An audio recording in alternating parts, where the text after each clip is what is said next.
Sir, I'm going to Sir, need you to come with if you'll us. come with us, please. Two guards Certainly. flanked the quiet man in the blue shirt. The manager, who called them Linda We have some Hayes, questions watched for from you. 10 feet away, arms folded, certain she had just stopped a problem. She had no Secure the idea she perimeter. was He's escorting not the coming owner back. of the building out of his Let's own go, lobby. sir. David walking. Carter had bought the company transfer 3 is weeks complete. earlier. He had We own signed it. every paycheck in that Excellent room. work. He had We're on also spent schedule. 9 years raising a daughter alone. finalize the details, A man with a David. worn laptop bag can hold You all the shouldn't have power been in a here. room and still be asked to prove he belongs in it. By We'll see about 9:30 that. that morning, one of them would be walking out for good. The braid came out crooked twice before David Carter got it right.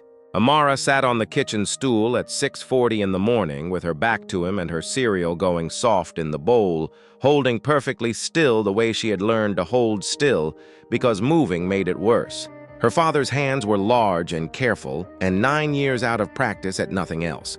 He separated the sections again, started over, and this time the plait held. "You're getting better," she said, in the voice of someone being generous. "I've had a lot of chances to practice." She turned on the stool and looked him over the way she did every morning, top to bottom an inspection he had never asked for and had stopped objecting to around the time she turned 7. Blue shirt, no tie, dark jeans, shoes that had been resoled once. "Isn't today the big meeting?" "It is." "And you're wearing that?" David pulled his laptop bag off the back of the chair and set it on the counter. The canvas had gone soft at the corners from years of being carried, and the strap had a repair in it where he had stitched the webbing back to the buckle himself. On the front flap, slightly off-center, slightly peeling at one edge, was a cat sticker Amara had put there when she was 6. Somebody on the acquisition team had sent him a leather briefcase last month. It was still in the box in the hall closet. "I'm going to look at how people work," he said. "I'm not going so people can look at me." She made a face that suggested she found this answer both admirable and deeply inconvenient, and slid off the stool to get her backpack. The drive to school took 11 minutes.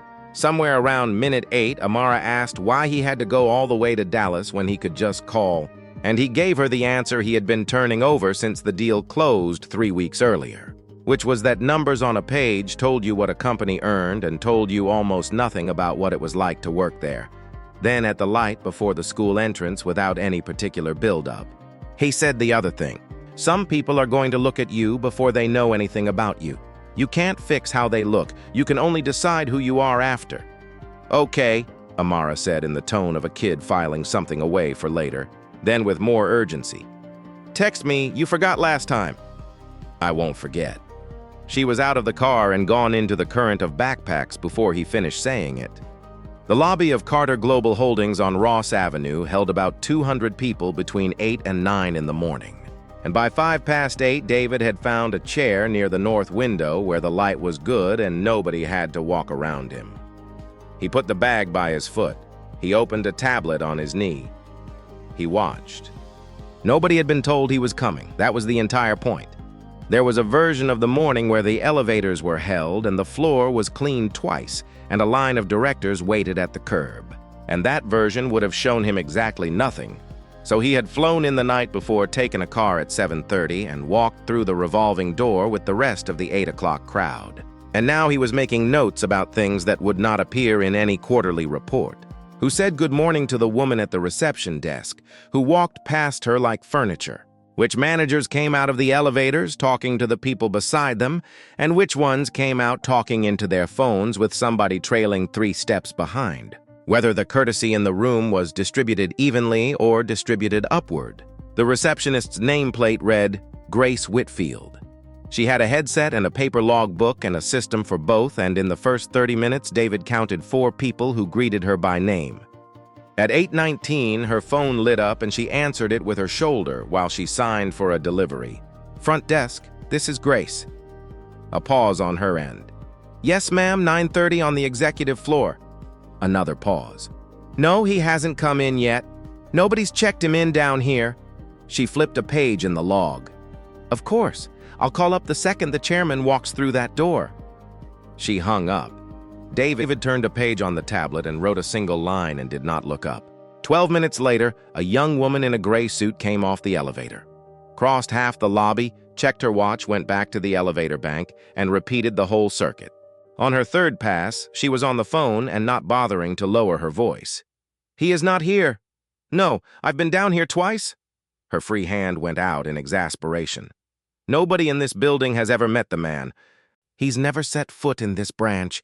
We could be standing next to him and not know it."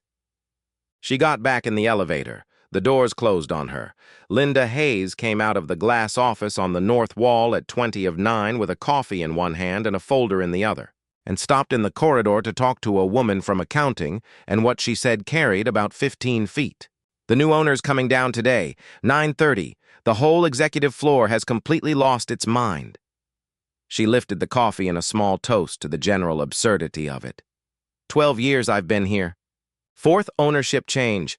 I've stopped counting." Then she turned toward the lobby and her eyes went across the room and stopped on the man in the blue shirt sitting near the north window with a worn bag at his feet, and stayed there for 3 or 4 seconds and moved on. She had been branch operations manager for 6 years, and there was a printed email in the top tray on her desk that she had opened twice already that morning. It had come down from corporate 3 weeks earlier, after a laptop went missing off the 3rd floor, and the badge logs showed a person who did not work. There had ridden up in a crowd of people who did. The email used the phrase lapse in perimeter discipline. It named the branch. It named her. Back behind the glass, she set the coffee down and stood at the window with her arms folded, looking out at the lobby. Rosa Nunez came through with the cart at 8:51. She had worked the day shift in that building for 6 years, and she was wearing the gray uniform shirt with the company mark on the pocket, and she had a badge clipped to her belt on a retractable reel. Linda came out of the office. "Ma'am, excuse me, ma'am." Rosa stopped the cart. Linda did not say hello and did not use her name and asked to see the badge, and Rosa unclipped it and held it up and waited while it was read. It took perhaps 8 seconds. Then Linda nodded once and went back inside, and Rosa clipped the badge to her belt and pushed the cart toward the service corridor without saying anything at all. At the front desk, Grace Whitfield looked down at her logbook. Near the elevators, a young man in a badge lanyard that still had the temporary sticker on it.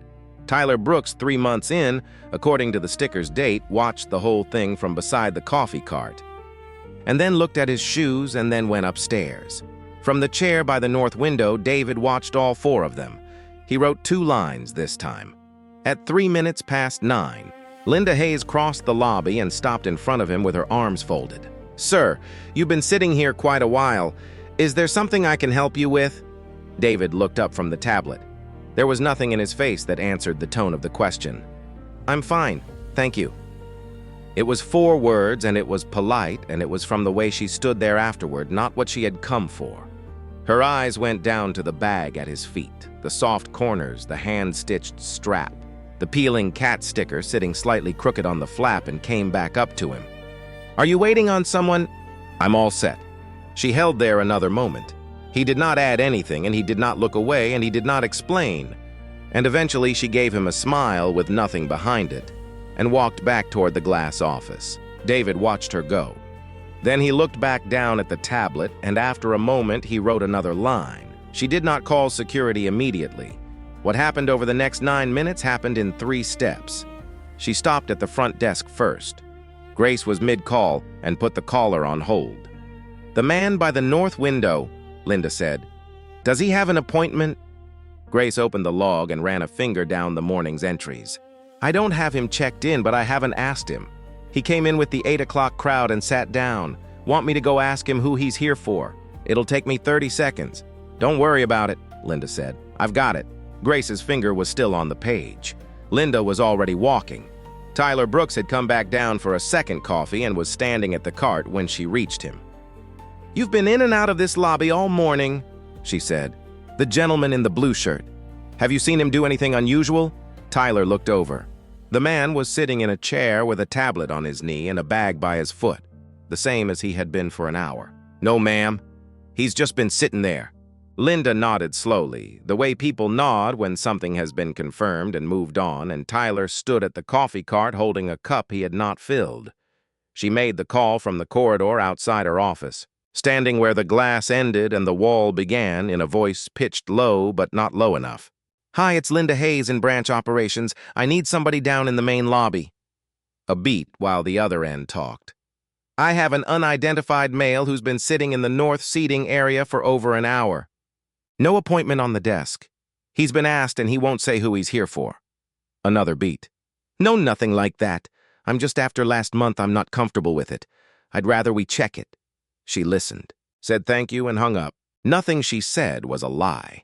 He had been sitting there over an hour. He was not in the appointment log. He had been asked and had not answered. He won't say who he's here for was doing work that no event in that lobby supported. Tyler Brooks was standing 11 feet away with a coffee he still had not filled, and he heard all of it. He looked toward the north window. He looked back at Linda's shoulder as she put the phone in her jacket pocket. He opened his mouth. Then he remembered that his 90-day review was in 2 weeks, and that the signature line on it belonged to Linda Hayes, and he closed his mouth and carried his empty cup to the elevator. The 2 officers came across the lobby at 9:17 without hurrying. The older one, whose nameplate read R. Delgado, stopped a respectful distance from the chair and put his hands loosely at his sides where they could be seen. "Morning, sir. I'm sorry to bother you. We got a call from management about somebody in the lobby without a visitor badge. That's all this is. Can I ask you to come with us to the front and get that sorted out?" David closed the tablet. He could see past Delgado's shoulder and about 40 feet back, Linda Hayes standing at the edge of the corridor with her arms folded, watching. One sentence would have ended it. "I own this building." 8 words, and every person in the room would rearrange itself around him. And he would walk into a 9:30 meeting having learned exactly nothing that he could not have learned from a spreadsheet. He put the strap of the bag over his shoulder and stood up. "I understand," he said. He did not argue.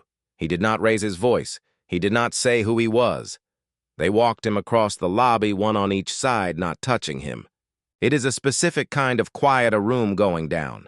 The keyboards thinned out first, then the conversations near the coffee cart. A woman at the elevator bank stopped talking mid-sentence. Grace Whitfield stood up halfway behind the desk and then sat back down. Faces came up over monitors along the glass wall and tracked them the whole way. And every one of those people would go home that night and tell somebody about it. David kept his eyes forward and thought about a parking lot in October. He had been sitting in his car in the pickup line at Amara's school 3 rows back, engine off, waiting the way 40 other parents were waiting. A school security officer had knocked on his window and asked who he was there for, and then had asked for identification, and David had taken out his license and handed it through the window and waited while a man read his own name back to him. Amara had come out of the building at exactly that moment. She was 7. She had stopped on the sidewalk about 20 feet away with her backpack on both shoulders. And she had watched her father hand his driver's license to a stranger, and she had not said one word about it.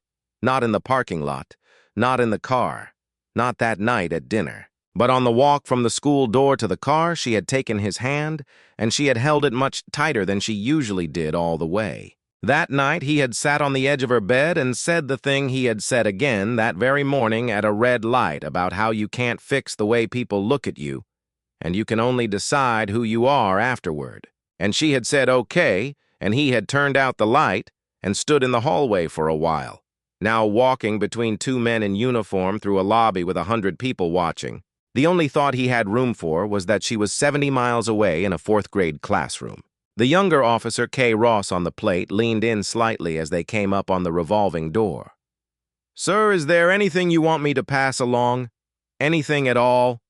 "It's all right," David said. "Let's go." Ross glanced over the top of David's head at Delgado. Delgado gave him a very small shake of the head, and the 2 of them kept walking, and neither of them looked comfortable. Linda Hayes came along behind at a distance of about 15 feet, adjusting the front of her jacket as she walked. David did not turn around. They were 10 steps from the revolving door when the executive elevator opened behind them and 6 people walked out into the lobby. The 6 people who came out of the executive elevator at 9:19 were not moving with any particular urgency. They had waited 25 minutes upstairs for a man who had not appeared, and somebody had evidently suggested going down to the curb to meet him, and so they came out into the lobby in a loose group with their conversation still running. Howard Bennett was in front. He had sat on the board of that company for 11 years, and he had been in the room in New York when the acquisition closed 3 weeks earlier, and he was one of perhaps 4 people in the state of Texas who could have picked David Carter out of a crowd. He got about 2 steps into the lobby before he stopped walking. The group behind him kept going for a moment and then noticed and stopped too, and one of them said something to him, and Bennett did not answer. He was looking at a man in a blue shirt with a worn canvas bag on his shoulder, walking toward the revolving door with a uniformed officer on either side of him. Mr. Carter. The 2 words did not carry far. They did not have to. Delgado's head came around first, then Ross's, and both of them stopped. And because they stopped, David stopped, and the whole small procession came to a halt about 10 steps short of the door. Linda Hayes, 15 feet back, kept walking 2 more steps and then stopped as well, and her forehead creased in the manner of someone hearing a sentence that has not finished arriving. Bennett crossed the floor quickly with his hand already out. "Mr. Carter, we've been waiting for you all morning. We were on our way down to the curb. We thought you gotten stuck in traffic off Ross." David shifted the strap on his shoulder and took the offered hand. "I've been in the building since 8. Behind Bennett, a heavy-set man in a charcoal suit came forward and put out his own hand and said at a volume that carried the entire width of the lobby, "Welcome to Dallas, Chairman." The word landed in a room that had already gone quiet to watch a man get escorted out. Grace Whitfield came up out of her chair behind the front desk, with her headset still on and one hand flat on the logbook, and stayed standing. Tyler Brooks, who had made it as far as the elevator bank with his empty coffee cup, turned all the way around. Down the service corridor, Rosa Nunez stopped her cart in the doorway and did not push it any further. Ray Delgado took his hands off his belt and let them hang at his sides. Kevin Ross looked at the man he had been walking beside for the last 90 seconds, and then at the floor, and then at Delgado, and his face had gone a shade lighter.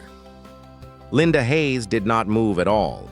It took perhaps 6 seconds for the room to rearrange itself. The man who did not belong there owned the place. The man being walked out the door held the highest authority in the building. 2 officers understood that they had just escorted the new chairman off his own property, and the manager who had made the call had used the whole weight of her position on the one person in Texas who would ultimately assess whether she still had it. Nothing about David had changed. He was wearing what he had put on at 6:30 that morning. The bag on his shoulder was the same bag with the same peeling cat sticker on the flap. The only thing that had changed in that lobby was the information available to the people looking at him. Delgado came around to face him and took half a step back, which put a proper distance between them. "Sir, we had no idea." "I know you didn't," David said. "There was nothing sharp in it. You told me what the call was about. You told me where we were going, and you never put a hand on me. I want you both to hear me say that." Ross's mouth opened slightly. Delgado said, "Yes, sir," and did not manage anything else. Linda came forward then. She came fast, and the pitch of her voice had changed entirely from the one she had used in the north seating area 20 minutes earlier. "Mr. Carter, I am so sorry. There's obviously been a misunderstanding here. If you'll let me explain, I think—" What was misunderstood?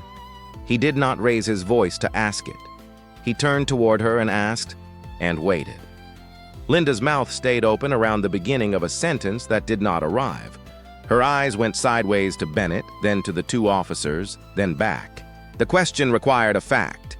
A misunderstanding is a thing with an event underneath it. A wrong name, a wrong door, a wrong badge.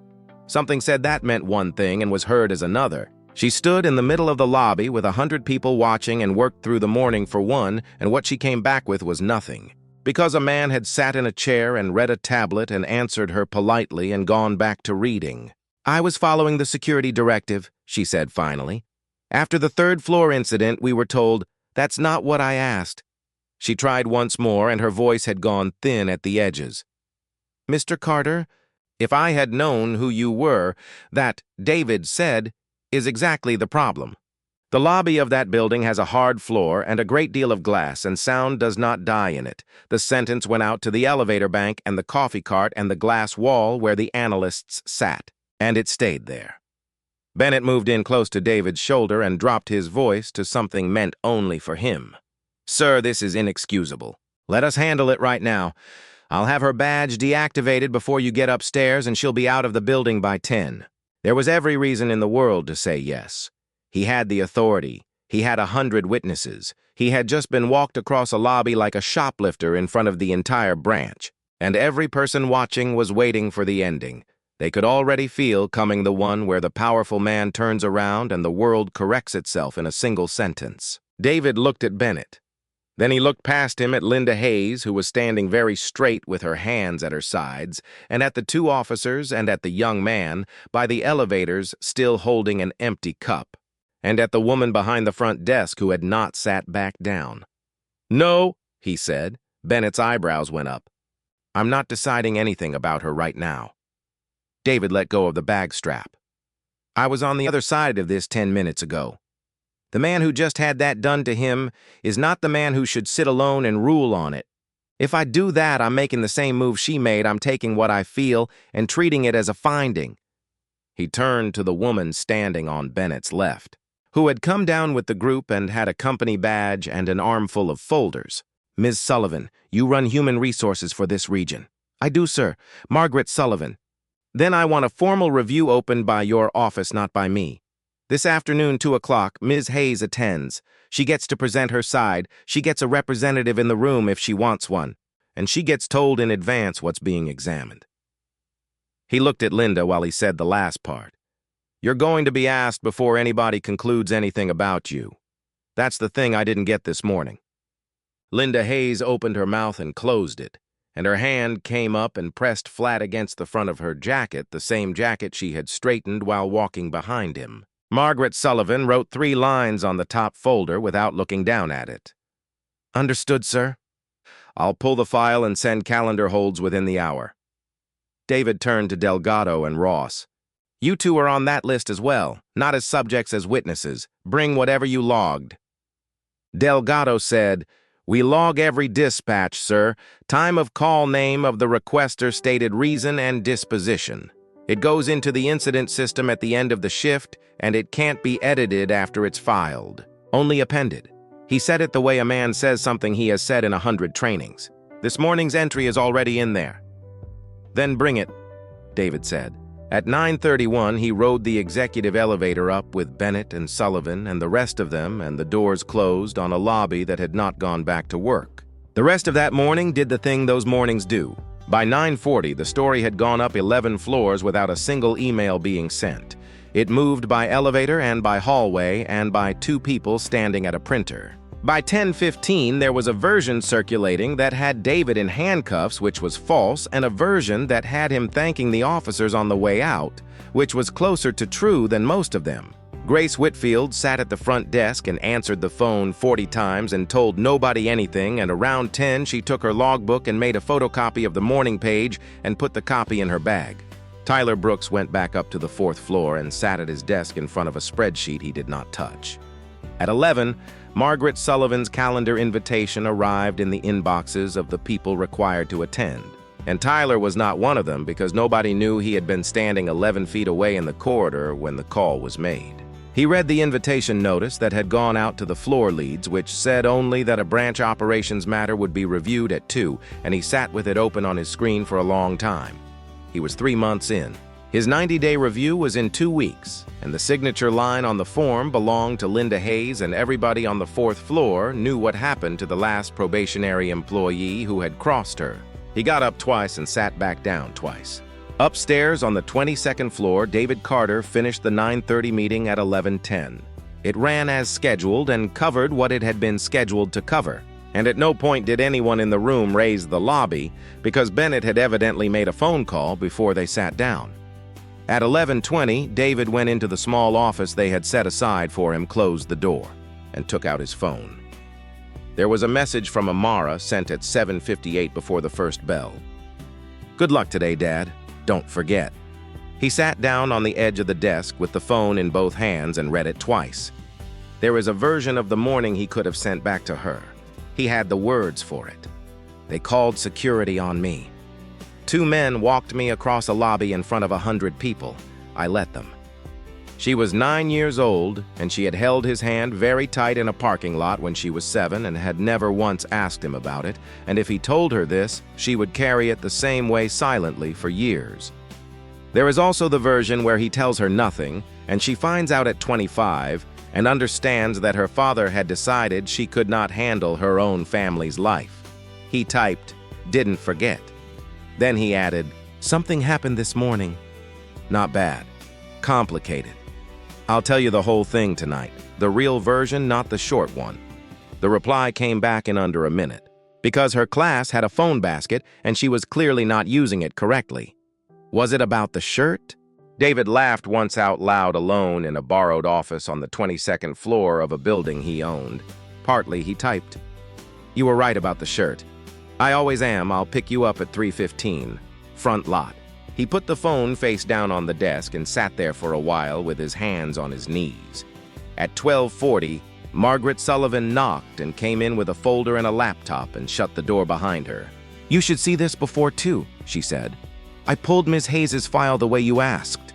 12 years all of it at this branch, 6 as operations manager. Performance ratings are consistently above target. 2 promotions. She's never been formally disciplined. Good. Then she has a real case to make, and she should make it.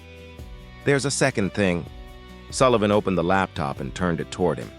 "The employee relations system logs every intake, including ones that get closed at the branch. Anything filed goes into the queue, whether it's substantiated or not, and the closure has to be recorded with a reason and a name." David looked at the screen. "There are 2 open and closed intakes naming Linda Hayes in the last 14 months, Sullivan said. "Neither was investigated. Both were closed at branch level." "Closed by whom?" Margaret Sullivan turned the laptop back around and read the field out loud, and the name in it was the same name in both entries. David stood up and walked to the window and looked down 22 floors at the plaza, where at that hour the lunch crowd was coming out of the building in 2s and 3s. 2 o'clock, he said. "Everybody in the room." At 1:55, Tyler Brooks stood up from his desk on the 4th floor, left his badge and his phone and his unfinished spreadsheet where they were, and walked to the stairwell instead of the elevator. The review room on the 22nd floor had a long table and no window, and at 2 o'clock there were 7 people in it. Margaret Sullivan sat at the head with a laptop and 2 folders. David Carter sat along the side with the canvas bag on the floor beside his chair. Howard Bennett sat across from him. Linda Hayes came in at 1:58 with a woman from the employee association she had asked for that morning and sat down at the far end with a printed folder of her own and her hands flat on top of it. Ray Delgado and Kevin Ross came in together in uniform and sat near the door.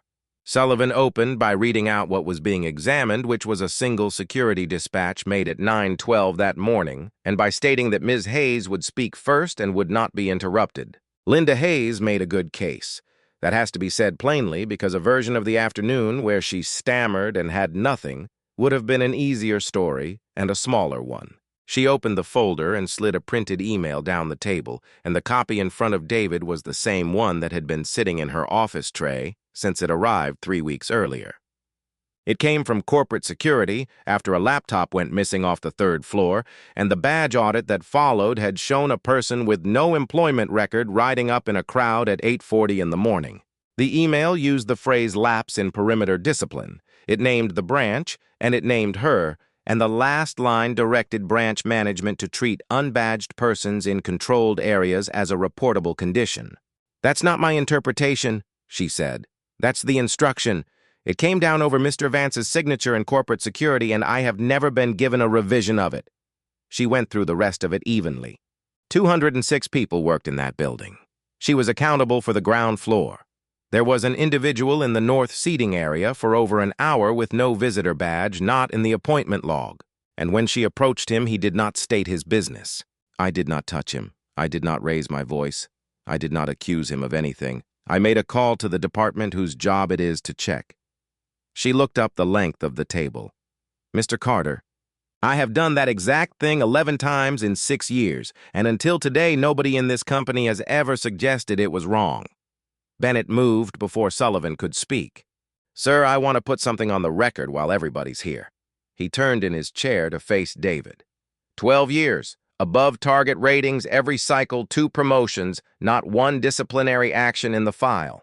She's sitting here holding a directive from our own security department telling her to do more or less what she did. If we terminate her over one morning, the morning she inconvenienced the new owner, I will tell you what happens. It goes to a hearing and we lose. And every person on those 11 floors learns one lesson and one lesson only, which is that the new man arrived and the first thing he did was fire somebody who annoyed him. The room got very still. The woman from the employee association wrote something down. David let it sit for a moment before he answered, and when he did, he spoke to Bennett rather than to Linda. You're right about part of it, and I need us to not blur 2 different things together. He put his hand flat on the table. If Ms. Hayes had called security on 3 different people this morning under those same conditions, I would sit in this chair and defend her. The directive is real. Perimeter discipline is real. I'm not going to build a company where a manager gets punished for taking security seriously. Then what are we doing here? Bennett said. The question isn't whether she called, David said. The question is who she called about and what she knew when she did it. He turned then, and for the first time that afternoon he spoke directly to the far end of the table. Ms. Hayes, I'm going to ask you 6 things. Take your time. Linda's hands came off the folder and went into her lap. Before you made that call, did you ask me my name? Her mouth moved. No. Did you ask whether I had an appointment? No. Did you ask reception to verify who I was there for? She looked down the table at nothing. I spoke to Miss Whitfield. You did? David said. She offered to walk over and ask me directly. She told you it would take 30 seconds. What did you say? The woman from the employee association looked over at her client. Linda's answer came out at about half the volume of the ones before it. I said I had it. Did I threaten anyone? No.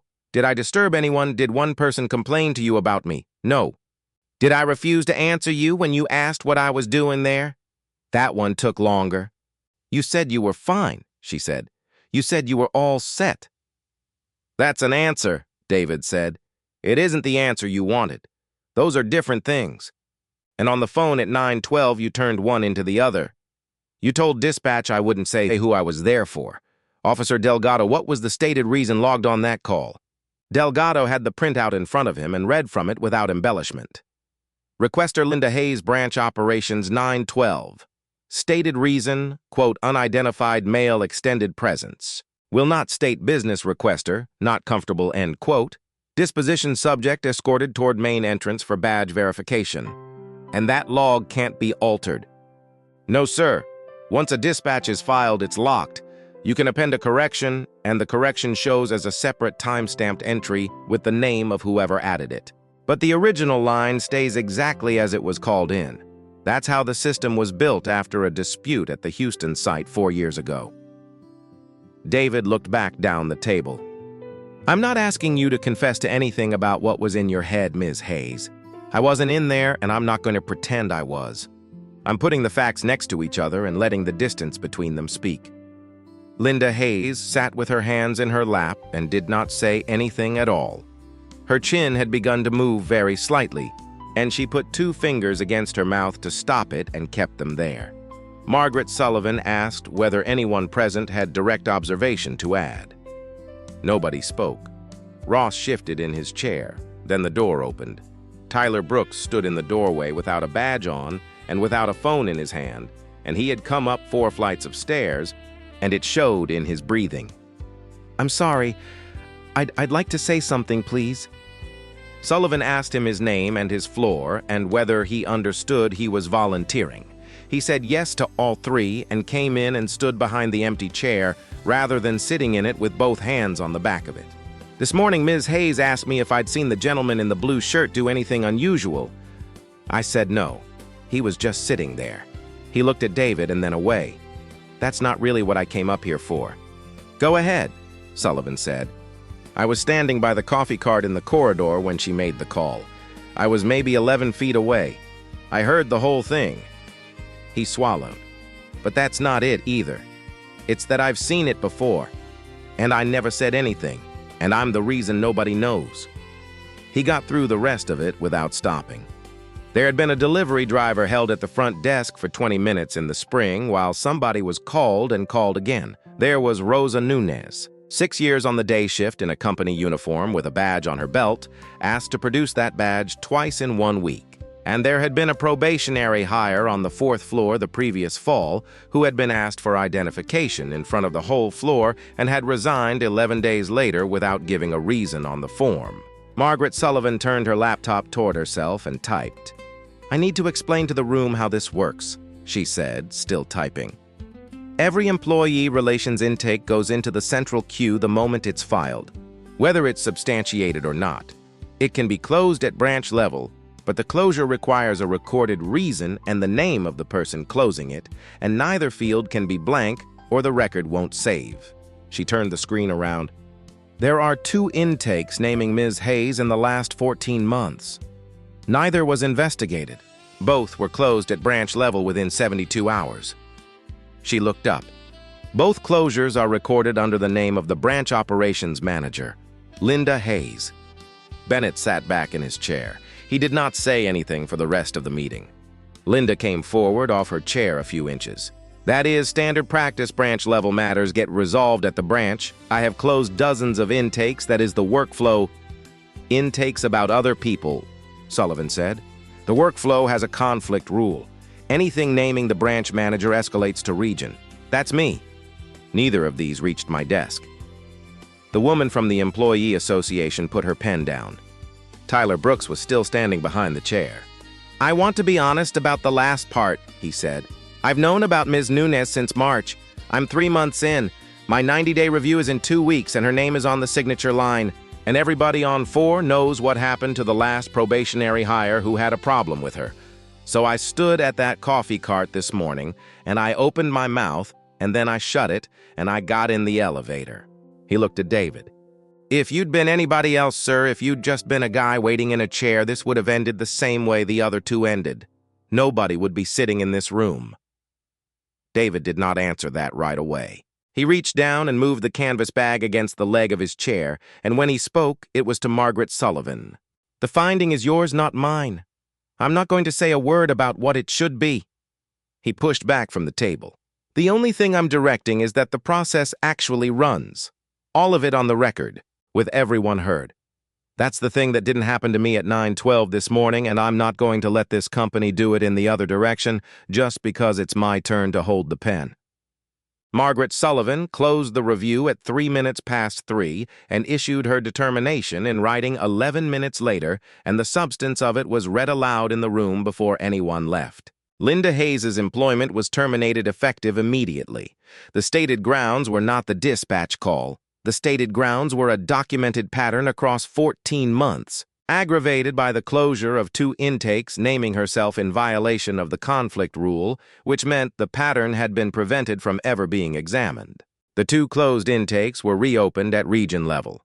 A written apology from the company would go to Rosa Nunez and to the former probationary employee on the 4th floor, and the second would go by certified mail to the address on file.